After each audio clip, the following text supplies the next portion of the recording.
الرحيم كان waa gudoomiye ku-xigeenkii degmada Beledhig ahna ku-xigeenka gudoomiyaha jaamac oo naga warbixin doona kees ka dhacay degmada oo dila gudoomiye Fadliya tafadal ku soo dhawow. Bismillaahi Raxmaani Raxiim. Sidaa aad maqasheen waxa weeye waxaa maanta dhacday dhacdo ka dhacday magaalada Dhagaxdheer. Dhacdadaas oo dhacda dila ah, dilkaas oo ka kooban 3 wiil 3 caruur ah oo yaryar oo maxay ahayd tolay hal gacan ku dhiig lagu wada dilay. Gacan ku dhiiglihiina waxa weeye gacanta lagu hayo oo la qabtay. marka ugu horeysa tacsibaan u direynaa dhammaan ehelkii iyo asxaabtii iyo qoyskii, gaar ahaan hooyadii iyo aabihii ubadka yaryar aan waxba galabsan maxay ahayd tolay gacanta ka xaqan daran ay dishay.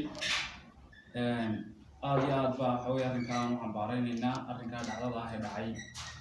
waxaanu leenahay maxay ahayd tolay arrinkaas waxa weeye gacanta lagu hayaa waxa maxay ka gaaray gacan weyn oo mugle ka geystay soo qabashada dambiilaha gacan ku dhiiglaha ah dadka deegaanka. aad iyo aad baan ugu mahadnaqaynaa.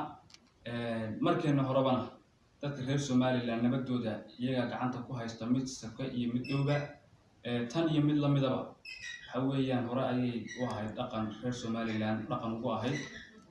dambiilahaas gacanta lagu soo qabtay shacabkaan uga mahadnaqaynaa.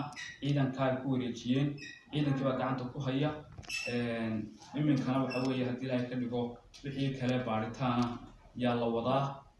sababta waxa weeyaan dhacdada dilka ku kaliftay iyo sida ku dhaceen ayaa baaritaankooda lagu jiraa.